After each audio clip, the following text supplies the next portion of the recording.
From aid recipient to an active partner in global development, South Korea celebrates the 10th year of officially giving back to the world as a member of the OECD's Committee of Donor Nations. Our Oh Soo-young spoke with OECD Secretary General Gurria and South Korea's former ambassador to the UN Oh Joon, who were at that historic scene when South Korea joined the committee a decade ago. South Korea could be ready to upgrade its development assistance into a digital partnership to bring better and more sustainable lives for all in the post-pandemic world. The country this year celebrated 10 years since its world-first transition from aid recipient to an official donor country of the OECD's Development Assistance Committee. Based on its own experience of emerging from the ashes of the Korean War in the mid-1950s, to grow into the world's 10th largest economy today, Korea has become a model for socio-economic development. We're talking about one of the most remarkable, one of the most extraordinary transformations in one generation. You know, it just take 30 years. It means it can be done.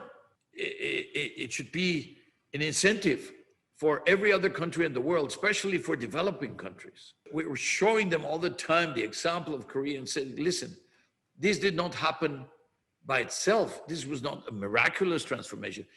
They call it the Korean miracle, but it's a miracle that was built by the Koreans themselves. It was a miracle that was done by hard work, but also good policies.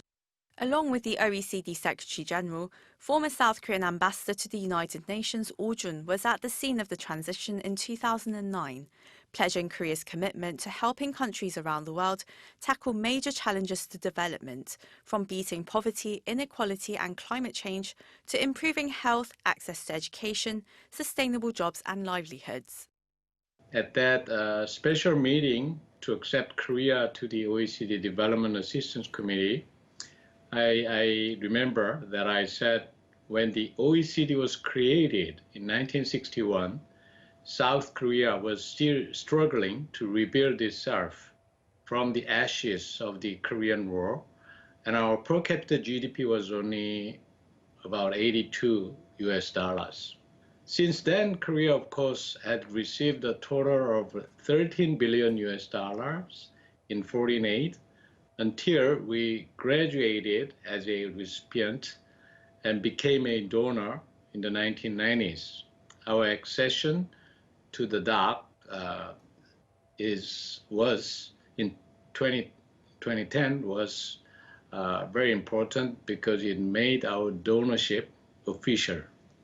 Over the past decade, South Korea's contribution to development assistance has grown the fastest among the 29 committee members at a yearly average of 11.9%.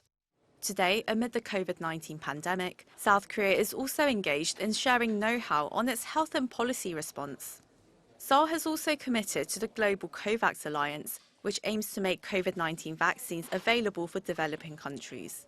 Looking forward to a post-pandemic world, all countries face critical structural challenges, the most dramatic of them all, the rapid digitalization of the economy and society. Ambassador Oh says South Korea can leverage its strength in new technologies to ensure other countries also prosper from the digital transformation.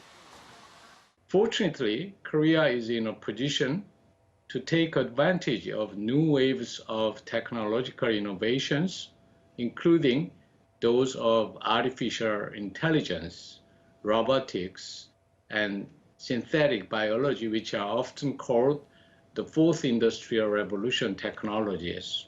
For that, I think we need a kind of paradigm shift, a new way of seeing what is happening to us, both for ourselves and for the countries we help build a sustainable future.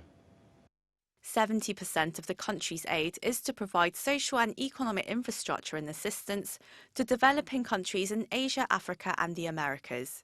South Korea has pledged to increase its official development assistance next year by 19% to $3.7 billion US. Oh Soo-young, Arirang News.